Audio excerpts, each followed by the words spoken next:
Karena nila setitik, rusak susu sebelanga. Peribahasa ini sepertinya tepat disematkan pada kasus Mario Dandi Satrio atau Dandi usai memukuli Kristalino David Oroza. Arogansi dan temperamental Dandi pada akhirnya menyeret dirinya, Shane, dan Agnes menjadi tersangka. Gimana tidak? Dari video yang beredar di media sosial tampak jelas bagaimana kebiadaban anak ex pejabat pajak ini menghujam kepala David dengan keras meski sudah terbaring lemah tak berdaya. Tak ada empati sama sekali.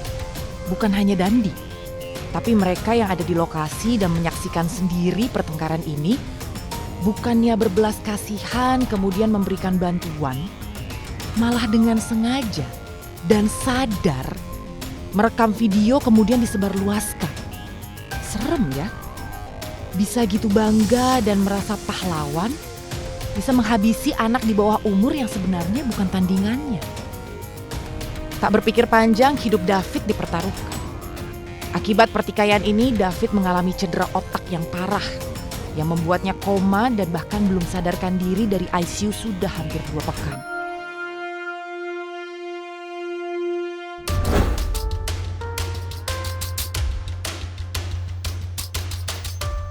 Halo teman-teman Inside Story, sekarang ini Inside Story akan mengangkat kasus penganiayaan dari anak pajak Dandi terhadap David Ozora.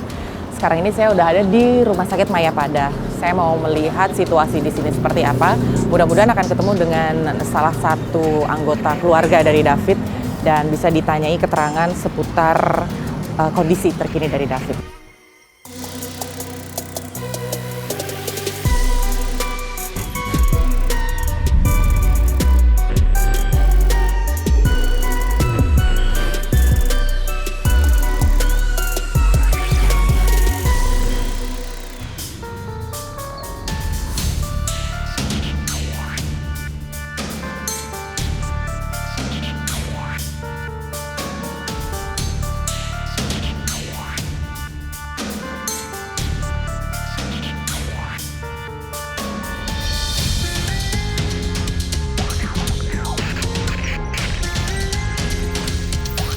Jadi sekarang saya mau menuju ke belakang rumah sakit, tepatnya di samping ICU atau di samping UGD, untuk ketemu dengan keluarga David. Ini perwakilan dari keluarganya Pak Rustam yang adalah om dari David.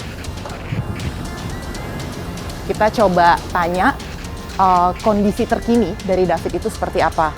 Karena informasi yang terakhir saya dapatkan bahwa kondisinya sudah jauh lebih membaik, sudah mulai ada menunjukkan pergerakan pada tangan dan mata juga katanya sudah mulai ada pergerakan. Tapi untuk lebih pastinya, lebih enak kita langsung tanya langsung ke Pak Rustam.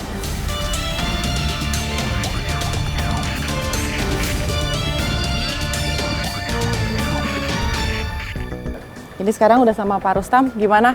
Bang, sehat? Alhamdulillah sehat. Udah tidur belum? Udah. Udah tidur ya, udah istirahat. Gimana Bang, kondisi David sekarang? Alhamdulillah kondisi David semakin membaik ya. Perkembangannya.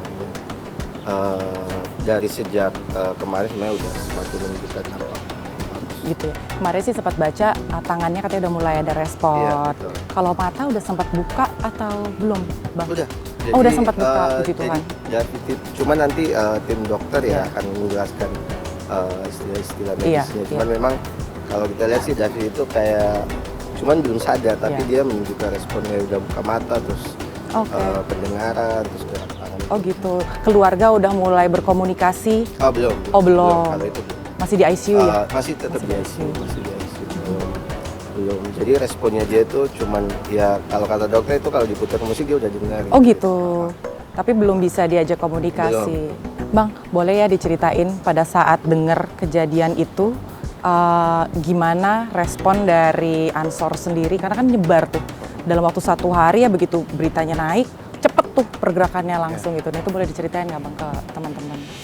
Setahu saya begitu kan, karena kebetulan pas kejadian saya lagi sama bapaknya nih, lagi bareng berdua pas lagi bareng.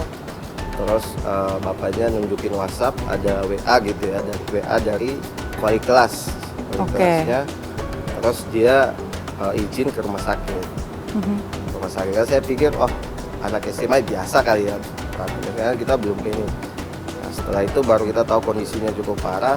Terus memang karena ini ya, kalau di Ansor itu kan jiwa persahabatannya kuat segala macam. Pasti yang kayak gitu mereka sahabat-sahabat Ansor tuh langsung respon.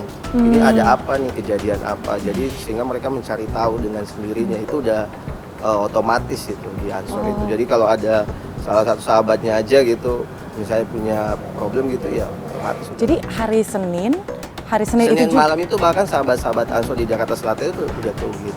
Oh, berarti jadi hari Senin itu udah langsung dikasih tahu informasinya ke keluarga dari wali kelas. Iya, enggak, Oh. waktu kejadian itu kita taunya dari WhatsApp. Wali kelas. Oh, habis itu langsung Iya, kesebar. Oh. Terus waktu datang ke rumah sakit beberapa hari langsung dipindahin ke sini. Iya, betul. Iya. Wah. Kalau dari keluarga sendiri langkah lanjutannya katanya ada informasi gitu nggak Bang? Akan operasi kah atau memang masih lewat pengobatan biasa dulu dengan infus segala macam? Sebenarnya sekarang itu penanganannya udah efektif ya, maksudnya udah tim dokter itu udah sangat membantu sekali untuk menangani. Tapi kalau untuk langkah selanjutnya nanti kita tergantung dokternya ya. Kita sih berharapnya biar keluar dulu dari ICU kan. Iya. Itu yang selama ini kita tunggu terus. Nah itu aja sih ya. Udah berapa lama Bang di ICU berarti? ICU itu kalau terhitung dari rumah sakit sebelumnya di Medika Permata Hijau itu kan dari masuknya sejak Senin malam ya, sejak kejadian itu sampai dengan pertama kali Senin malam kan masih UGD. Iya. Kemudian hari Selasa itu pindah di ICU sampai sekarang, jadi udah Hampir seminggu ya? seminggu lebih. Sudah hampir 8 seminggu. hari. Kalau Bapak sama Ibu gimana sekarang kondisinya? Karena kondisinya David juga mulai menunjukkan yang ya mereka udah mulai bisa tersenyum, mulai Gitu ya. sebelumnya kan belum bisa. Iya, kaget lah. Iya pasti. Apalagi anak. Ditambah juga kan banyak yang datang memberikan support Iya. kayak gitu, jadi semakin kuat. Semakin kuat ya. Tapi ada sempat informasi nggak sih Bang, waktu David pergi hari Minggu berarti atau hari Senin ya? Hari Senin kalau nggak salah ya. Hari Jadi Senin. orang rumah sih bilangnya siang itu sempat dari rumah, jadi dia Oke. ke temennya itu dari rumah. Oh Senin siang, Iya, Senin siang betul. pulang sekolah tuh. Pulang sekolah. betul. Oke, itu main ke sana. Main. Oke, terus izinnya tapi memang bilang main ke rumah teman atau Saya sih nggak ada waktu itu ya di rumah ya. Cuman kata yang di rumah itu katanya ya dia sih siang nggak di sini di rumah. habis itu baru Langsung ke tempat temennya itu. yang di Iya, yang di Jakarta lokasi Selatan itu yang di kejadian. lokasi ya. Tapi itu sempat bilang nggak ke papa mamahnya ini mau pergi dulu gitu ke rumahnya siapa gitu. Ah itu saya kurang tahu. Itu nggak tahu ya. Iya. Karena memang isunya atau kasus ini pada akhirnya jadi perhatian publik juga Iya. gitu kan. Anak masih 17 tahun ya. Iya betul. Masih 17 tahun terus mengalami benturan kepala yang begitu keras. Ya. Ya kita juga akhirnya jadi menyayangkan gitu kan ya. Dan sempat pasang ventilator. Betul, sempat pasang ventilator sejak dipindah ke sini. Berarti 1 minggu ventilator dipasang terus tuh Bang? Baru dicopot itu hari Minggu kalau nggak salah ya, Minggu kemarin. Karena kesadarannya juga butuh dibantu ya dengan ventilator. Betul. Kalau sekarang berarti tetap ada alat bantu nggak? Saya sih nggak bisa lihat langsung ya, karena yang diizinkan hanya bapaknya doang. Oh gitu. Bapak sama ibunya aja. Jadi katanya sih ada yang dipasang gitu. Selang katanya. Selang untuk membantu oksigen lebih cepat ke paru-paru. Iya sih, tadi juga yang sempat baca selangnya untuk membantu pernafasan Iya, sama sama ke otak. ke otak Iya, ya, ke betul. oksigen ya. Tapi kalau level kesadarannya sendiri, Saya sih nggak tahu. Pak. Belum. Kemarin sih sempat dibahas, cuman sejauh ini belum ada informasi lagi soal iya. kondisi level kesadaran. Kalau dari dokter ada bahas gitu nggak sih Bang? Ini mungkin estimasi bisa dipindah Belum dari ada. ICU. Mungkin per nanti hari. bisa ditanyakan, nanti kan Gitu ya. dokter akan bersama keluarga kita akan bersama.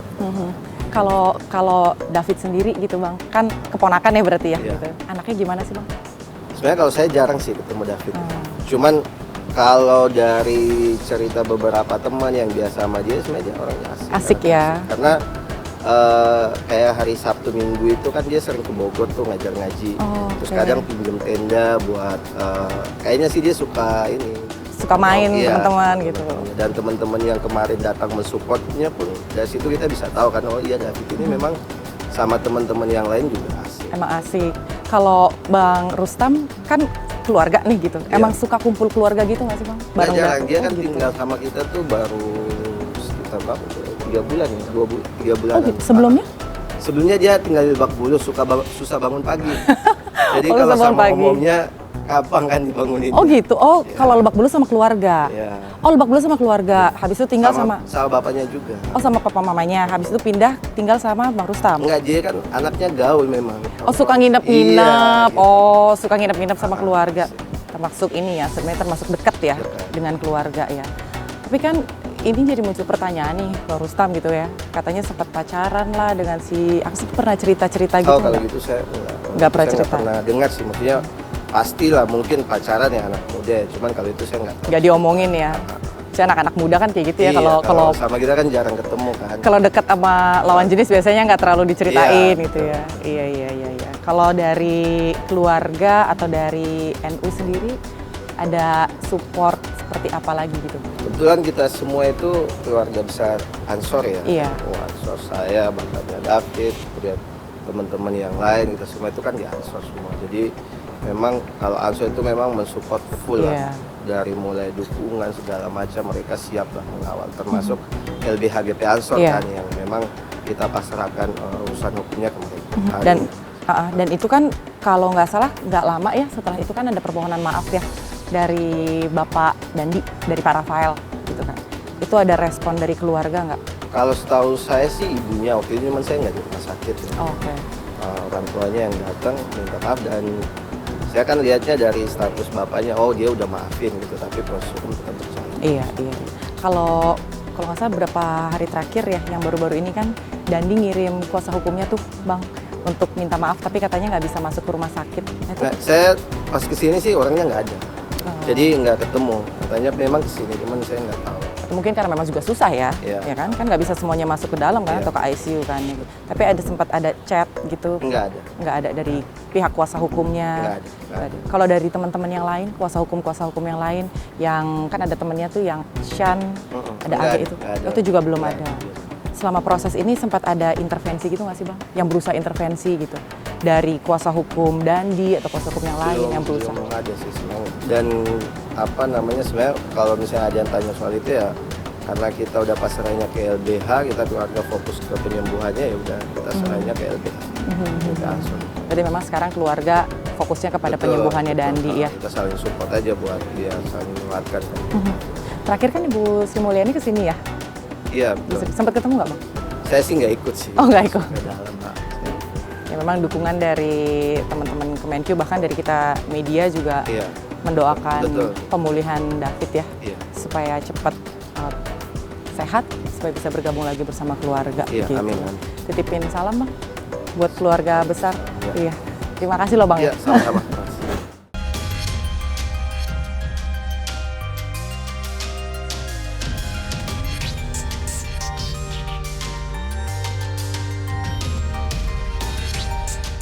Ya, itu tadi teman-teman keterangan dari keluarga David, itu tadi Pak Rustam selaku omnya David. Dan saya mau ngajak teman-teman untuk melihat situasi di Rumah Sakit Mayapada ini. Ini sekarang saya menuju ke arah lobi depan. Tadi saya itu dari belakang. Jadi di samping lobi ini, tepatnya ini saya mau tunjukin ada beberapa karangan bunga ya. Ini di sini ada dari Universitas Prasetya Mulia, terus ada Ikatan Alumni SMK Tarakanita, ada dari Yayasan Fatmawati Soekarno.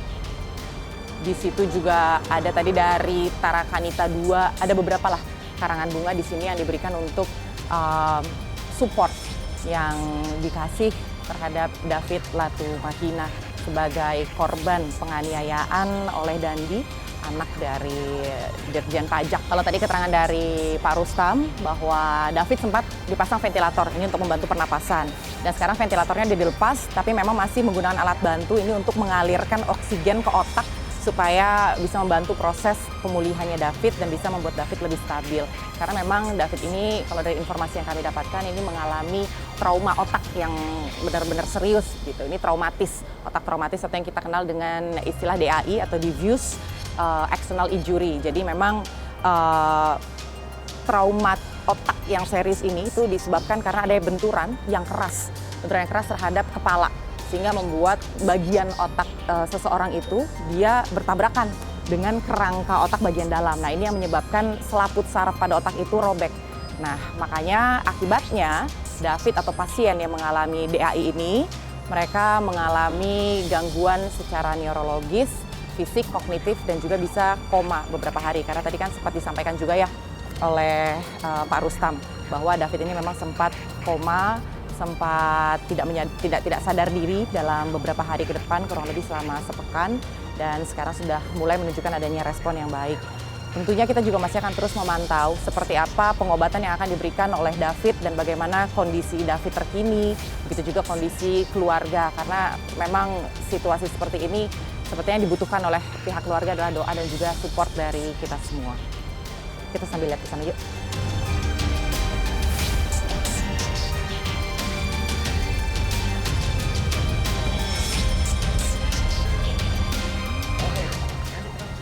Itu siapa ya?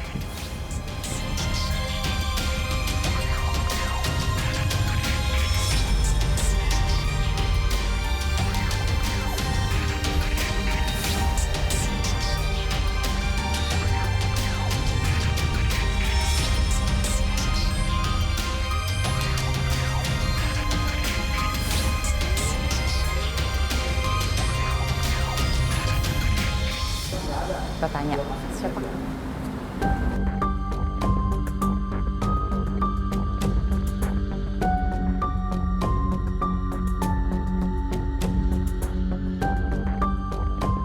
Bang Muanas, saya Anggi Pasaribu dari MNC News, boleh minta waktunya sebentar ya Bang? Oke. Ya. Gimana? Iya. Bang Muanas tadi sempat dengerin sedikit. Nah, kalau tanggapannya sendiri atas kasus David dan juga Dandi yang saat ini memang masih belum ditetapkan sebagai tersangka ya, yang perempuan, karena kan kalau dari pertama kali ngebaca kasusnya, ini kan karena ada sedikit aduan begitu kan, curhatan, dan akhirnya terjadi pertikaian ini. Mungkin Bang Muanas bisa menyampaikan pendapatnya Bang. Iya, jadi kan kalau kita melihat perkembangan terakhir ini kan sebenarnya pasca ditetapkan dua tersangka ini kan, M dan S, terkait penganiayaan, terkait penganiayaan itu kan saya kira yang kemudian mengusik rasa keadilan publik itu adalah sosok teman wanitanya M, yaitu Agi. Padahal dia jelas ada di lokasi kejadian, menjadi persoalan karena dia adalah anak. Nah, selama ini kan seolah-olah ada dalih kalau dia anak tidak bisa diproses hukum. Sementara dalam undang-undang sistem peradilan anak, dia bisa diproses hukum, bisa ditetapkan sebagai tersangka. Nah, dan bahkan bisa dilakukan penahanan di pasal 32 undang-undang sistem peradilan anak itu kalau ancaman pidananya 7 tahun. Nah, kondisi ini kan berlarut-larut ya, karena polisi atau Polres Jakarta Selatan dalam hal ini tidak menuntut maksimal dalam perkara ini. Karena hanya menerapkan pasal 351 ayat 2 dan pasal 76C Junto 80 yang ancaman pidananya cuma 5 tahun. Sementara untuk dilakukan penetapan tersangka dan penahanan terhadap anak itu dia harus minimal 7 tahun. Harusnya ya melihat kondisi korban ya, dengan sampai hari ke-9 kemudian belum pulih, bahkan kemudian juga kalaupun sembuh terancam kesehatan dan kognitifnya, kelumpuhan. Bagi kami ini jangan diterapkan pasal 351 gitu, tapi harusnya penganiayaan berat. Sebagaimana dalam pasal 354 dan 55 KUHP. Nah, 354 itu ancaman pidananya 8 tahun penganiayaan berat, dan penganiayaan berat yang direncanakan 355 itu ancaman pidananya 12 tahun. Gitu loh. Bahkan bisa digunakan percobaan pembunuhan berencana. Kalau kita lihat bahwa ada koordinasi kan dari masing-masing pelaku. Ada yang kemudian merekam, ada yang kemudian memukul, ada yang kemudian mengajak korban keluar. Nah, itu kan tidak dilakukan pendalaman. Nah, ancaman pidana dalam 340 junto 53 itu, percobaan pembunuhan berencana itu 15 tahun, bahkan bisa seumur hidup. Kalau kemudian pasal itu diterapkan, dia polisi nggak perlu ragu lagi, tinggal tetapkan aja Agi sebagai tersangka. Karena sudah masuk atau memenuhi unsur dalam sistem peradilan anak kan. Gitu loh. Jadi umurnya sudah 15 tahun, sementara undang-undang anak disyaratkan 15 tahun, dan kemudian sudah bisa dilakukan penahanan karena ancaman pidananya lebih dari 7 tahun. Pada waktu memang belum sempat ditetapkan sebagai tersangka, memang betul ada pendapat yang bilang katanya ini masih anak di bawah umur, dan ada berbagai macam pembelaan yang ada dalih dan ada pembelaan lain-lain sebagainya lah gitu kan ya Bang ya gitu. Nah, jadi kan ini sebetulnya yang kemudian menjadi perhatian banyak publik kan itu seolah AG ini kayak diselamatkan. Seperti spesial iya, ya. Seperti spesial, kemudian seperti ya apa namanya ya terlalu terburu-buru lah saya kira Polres Jakarta Selatan untuk menyampaikan, sementara korban juga masih belum dilakukan pemeriksaan kan seperti itu, artinya hanya dari versi sepihak. Nah saya kira bahwa penerapan pasal saat ini yang saat ini terjadi itu harus diupgrade. Jadi dari 351 ke penganiayaan berat bahkan percobaan pembunuhan berencana. Nah yang itu saya kira harus dilakukan. Nah seperti yang dikatakan oleh Pak Menko, semua yang terlibat dalam dijadikan tersangka. Ada di lokasi kejadian gitu loh. Ya kan? Kalau kita misalnya lihat dalam kasusnya PC kan sama ada di lokasi kejadian gitu. Iya. Nah, sehingga orang kemudian tidak melihat AG ini seperti disewakan atau kebal hukum. Nah, ini yang saya kira polisi harus bisa ya melihat lah atau mendengar rasa keadilan publik agar semua diproses hukum tentu sesuai dengan ketentuan hukum yang berlaku. Jadi kita memberikan pendapat aja lah. Informasi supaya ini tidak terus-menerus menjadi masalah. Dan informasi terkini Kapolda sendiri mulai mau melakukan asistensi nih Bang terhadap kasus ini. Berarti ini sebenarnya sebagai satu langkah maju atau dianggap Jakarta Selatan tidak bisa menangani kasus ini dengan maksimal atau gimana Bang? Iya, kalau saya lihat justru kalau semakin menunggu ya semakin larut-larut, semakin ramai, semakin gaduh, berapa hari ini kita energi dihabiskan dengan persoalan hukum ini kan. Ya kan, nah, jadi saya kira justru tadi kita sampaikan bahwa bahkan kalau perlu ya perkara ini diambil aja oleh Dirkrim Polda Metro Jaya. Diambil alih aja ya? Diambil alih aja. Jadi dengan keterlibatannya Pak Kapolda saya kira ya saya kira ini langkah maju ya? Langkah maju. Kalau dari Bang Muwana sendiri yang membuat akhirnya mau ikut terlibat untuk melihat kasus ini secara lebih detail itu karena memang ada kedekatan pada keluarga atau? Karena ayah korban ini seperti keluarga saya gitu loh. Jadi ini bukan saya pengacaranya enggak. Ya. Tapi ya kita berpartisipasi lah ketika keluarga atau saudara dalam kesulitan ya kita bantu mereka apa yang kita bisa punya lah kira-kira itu.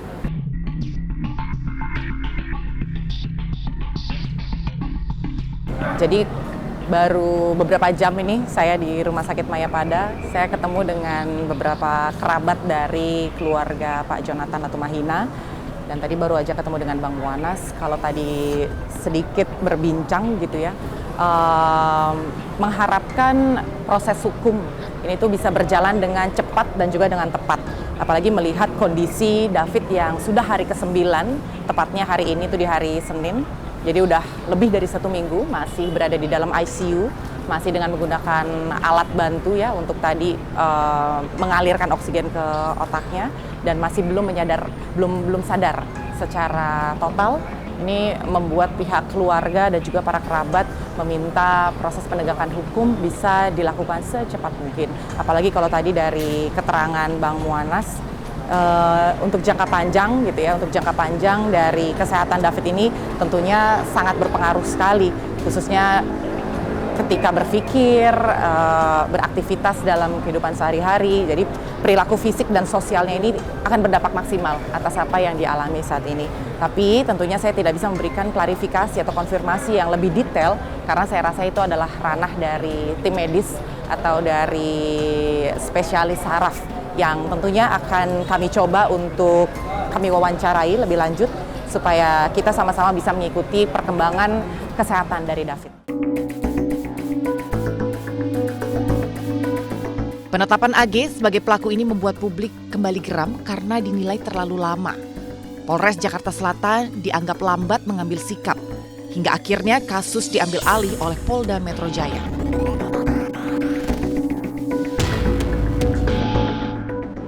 Bagaimana Polda berpendapat akan hal ini?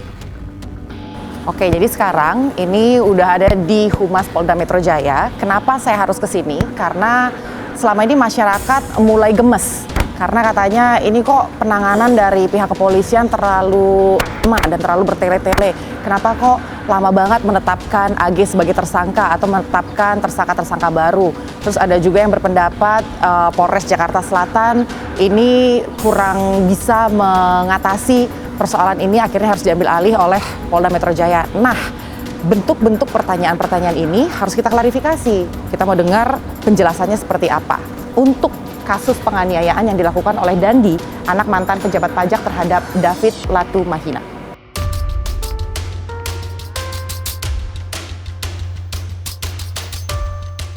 Oke teman-teman, karena banyak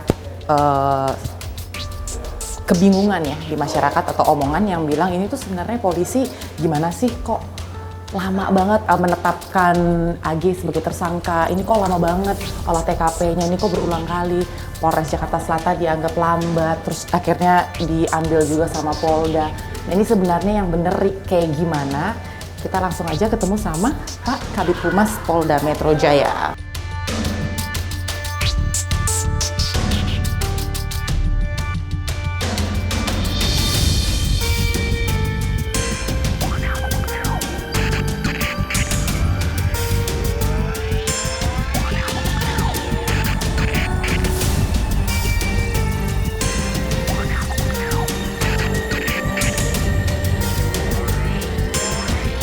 Pak, ini tuh masyarakat banyak yang teriak nih. Ini kenapa sih kok polisi lama banget menetapkan tersangka yang lain gitu kan? Terus Polres Jakarta Selatan dianggap lambat gitu. Sekarang kok Polda Metro Jaya ambil alih. Nah mungkin Pak Truno bisa menjelaskan. Ya, artinya penyidik baik Polres maupun Polda memiliki SOP yang sama dengan aturan juga manajemen penyidikan.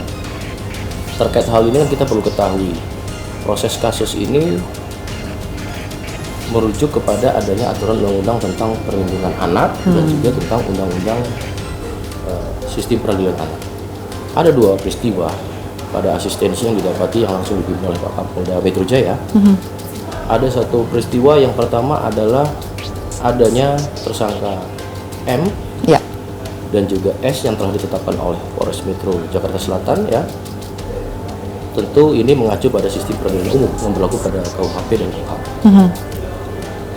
Pada peristiwa selanjutnya atau yang kedua, ya, penyidik juga harus patuh dan taat pada aturan undang-undang perlindungan anak dan sistem peradilan anak. Oke. Artinya dalam hal ini penyidik perlu melakukan kolaborasi inter-stakeholder yang terkait. Ada Kementerian PPA, kemudian ada Apsifor ya, psikologi forensik, terus kemudian dari Dinsos Jakarta Selatan, termasuk ada pekerja sosial profesional yang perlu melakukan tahapan penilaian terhadap anak ini sebagai pemenuhan hak yang wajib yang diatur oleh undang-undang. Yang pertama, penilaian dari pekerja sosial nanti pada akhirnya akan dibuatkan laporan sosial, yaitu untuk gunanya menilai pertama terkait dengan adanya tekanan terhadap anak. Yang kedua juga melihat pada relasi kuasa. Yang ketiga, apakah ada tekanan sosial lainnya. Ini tentunya adalah suatu SOP prosedur secara aturan undang-undang yang harus dilalui. Tentu penyidik patuh dan taat pada azas aturan undang-undang. Nah, apakah prosedur-prosedur yang harus dilewati ini, Pak, bisa juga nggak untuk diberikan pemahaman kepada pihak keluarga yang sebenarnya dalam hal ini mengharapkan adanya keadilan? Ini kan keluarga merasa dirugikan begitu loh, Pak. Gimana Pak Trusno nih bisa menjelaskan ini kepada pihak keluarga gitu, Pak?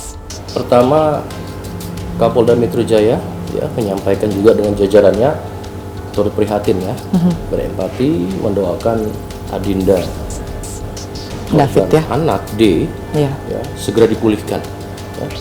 Kemudian juga pada keluarganya dikuatkan dan diberikan ketabahan. Tentu kita berharap segera cepat pulih. Terkait dengan hal ini, pada proses memang ada tahapan yang memang harus dilakukan. Tentunya proses formil pada penyidikan tadi saya sampaikan ada berlaku dua peristiwa pada pemberlakuan sistem peradilan umum dan sistem peradilan anak. Tentu kita masih menunggu, proses ini kan masih berlangsung. Ya, proses ini masih berlangsung. Kami terima kasih diberikan masukan, diberikan adanya temuan-temuan ya. Tentu ini apakah dinilai apakah bisa menjadi alat bukti, tentu ini menjadi novum apabila bisa ya. Kemudian Bapak Kapolda Metro Jaya sudah menekankan kita mengungkap kasus itu harus scientific crime investigation. Metode ini adalah metode modern, memadukan antara teknis, prosedur dan juga keilmiahan sehingga hasilnya bisa akurat dan juga dipertanggungjawabkan.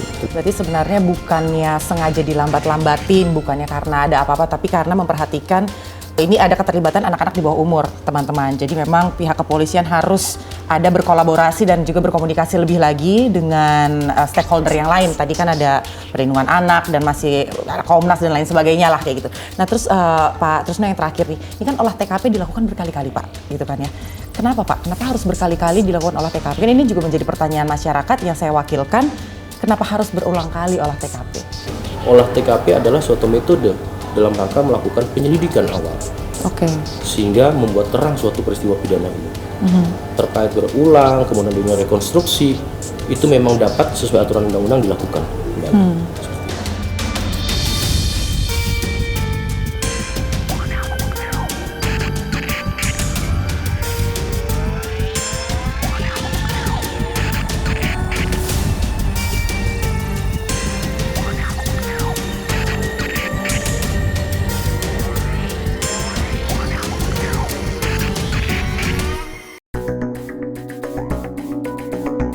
Akhirnya Kamis 2 Maret kemarin, Polda Metro Jaya menaikkan status AG sebagai pelaku atas kasus penganiayaan terhadap David Ozora.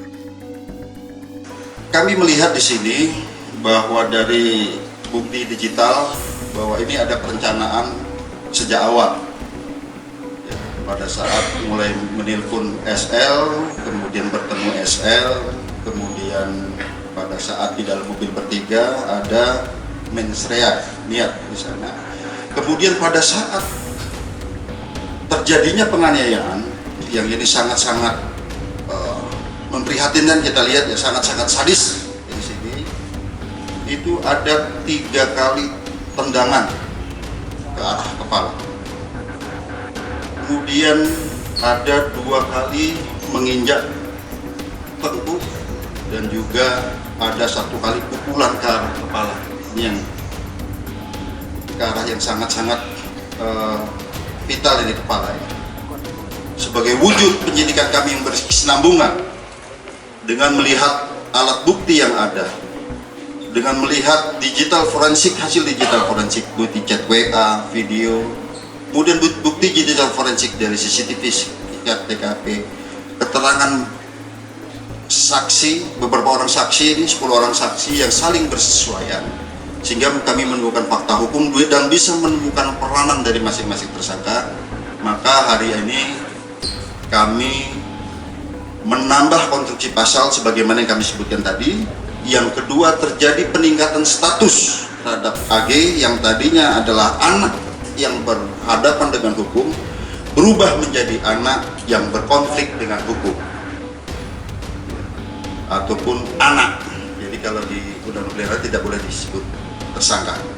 Ya, kemudian untuk efisiensi penyidikan, karena selama ini kami mengirim tim wasidik dan penyidik nenak dari Polres Jakarta Selatan, kami limpahkan ke Polda Metro Jaya.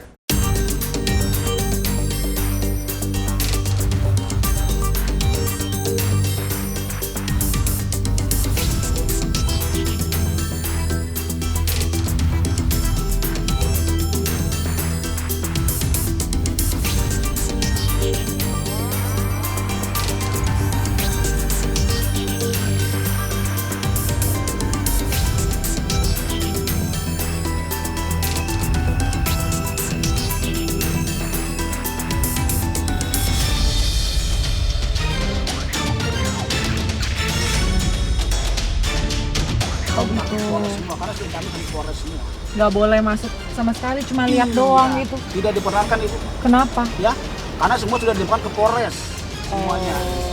Tapi kalau misalnya nanya dari sini dong boleh? Aduh, mohon maaf juga Bu ya, karena pada saat kejadian saya lagi off. Oh, waktu kejadian bapaknya yang ngejaga di sini tapi ada kan? Saya lagi libur. Kalau nggak jarak dari sini ke lokasinya jauh nggak? Ya? Jarak dari sini ke lokasinya jauh nggak? Iya, cukup jauh Ibu. Cukup jauh. Iya. Kemarin pun ada dari Kompas juga diperlukan masuk. Ya, itu di pinggir situ ya. Nggak, kalau misalnya, nggak, saya cuma pengen nanya Bapak doang, kalau misalnya kita nggak masuk nggak apa-apa. Iya. Saya cuma pengen tanya kalau misalnya dari sini ke tempat kejadian itu berarti emang nggak akan kedengeran ya? Iya, nggak Nggak akan kedengeran kalau orang ribut-ribut. Tapi di sana ada yang berjaga juga? Ya? Tapi di sana ada yang berjaga juga? Ya, ada ya, intinya kalau saya kan memang lagi off itu ya. Nggak, pertanyaan saya, waktu kejadian itu kan malam-malam tuh Pak. Kan kalau dari sini ke sana kan jauh nih. Berarti nggak bisa dengar dong kalau ada orang berantem. Tapi di sana ada yang berjaga juga maksudnya? Iya ada. Juga kan nggak di sana, jaga di kita di jaga gini itu kok pinggir takut nanti ada mobil masuk. Enggak kok, belum ada mobil yang masuk. Kan saya lagi nanya Bapak. Kalau ada mobil saya pasti mundur kok Pak, tenang aja. Ibu kalau mau konfirmasi itu kan ke Polres aja. Tadi saya udah bahkan ke Polres semuanya. Makanya tadi saya nanya Bapak, jarak dari sini ke sana tuh kalau jauh dan dia nggak dengar, berarti biasanya di sana ada yang jaga. Iya. Makasih ya. Iya.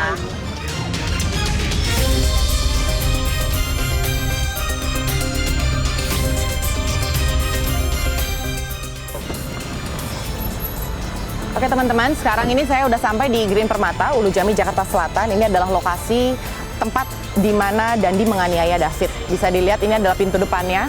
Tapi memang kami terkendala untuk masuk karena saat ini ketika kita mendapatkan keterangan dari dalam, itu lebih baik langsung saja ke Polres Jakarta Selatan. Karena memang sampai saat ini proses penyidikan masih terus berjalan sehingga ada beberapa hal yang kita nggak bisa langsung datangi, termasuk tempat ini. Kalau dari informasi yang kami dapatkan, lokasi di mana David dianiaya oleh Dandi itu jaraknya sekitar 400 meter dari pintu depan ini. Sehingga memang tidak mungkin security itu bisa mendengar ketika ada perkelahian atau mungkin ada penganiayaan ya yang terjadi terhadap David, itu nggak mungkin bisa terdengar. Tapi memang memungkinkan apabila ada security yang mobilisasi saat itu di sebelah dalam. Karena memang informasi yang kami dapatkan juga bahwa ketika perkelahian atau penganiayaan terhadap David itu terjadi pada waktu malam hari, memang ada security yang datang dari arah dalam menuju ke bagian depan ini untuk meminta pertolongan karena ada yang sedang berkelahi, kurang lebih seperti itu informasinya. Lalu memang mobil yang membawa David ke rumah sakit keluarnya dari pintu sebelah sana. Jadi memang arah pintu masuk dan pintu keluar itu satu, hanya di sini aja. Nah, untuk mengingatkan kembali atau menceritakan kembali kronologinya adalah pada saat itu David sedang bermain di rumah temannya di Green Permata ini. Dan di mana pada saat itu juga Dandi bersama dengan Sean dan juga bersama dengan AG informasinya datang ke sini menggunakan mobil Jeep Rubicon dan memang diizinkan untuk masuk oleh security karena saat itu security mengira bahwa mobil ini adalah penghuni yang tinggal di sebelah dalam. Sehingga terjadilah penganiayaan itu di waktu malam hari yang sampai saat ini masih dalam proses penyidikan. Apakah betul memang penganiayaan itu terjadi di malam hari, tapi yang pasti pesan moral yang dapat kita pelajari dari sini adalah ketika kita melihat kerabat atau teman kita sedang berkelahi, jangan kita justru ngambil video, apalagi kita menyebarkan ke orang lain, menyebarkan ke publik. Karena sebenarnya teman-teman ini bisa jadi pelanggaran, apalagi ketika kita udah sama-sama tahu ya ada undang-undang ITE yang mengatur ini semua. Jadi lebih baik menghentikan dan jangan pernah melakukan video, apalagi menyebarkan. Ini adalah salah satu nilai moral yang kita harus pelajari sama-sama, bahwa di dunia digital saat ini jauh lebih baik untuk kita belajar menahan diri, belajar untuk lebih bijak apa yang mau kita record dan apa yang mau kita sebar. Kalau memang video itu tidak berguna untuk orang lain, tidak memberikan edukasi, atau justru malah menimbulkan polemik seperti yang udah-udah saat ini, lebih baik kita hindarin. Saya Anggi Pasaribu, sampai bertemu di Inside Story berikutnya.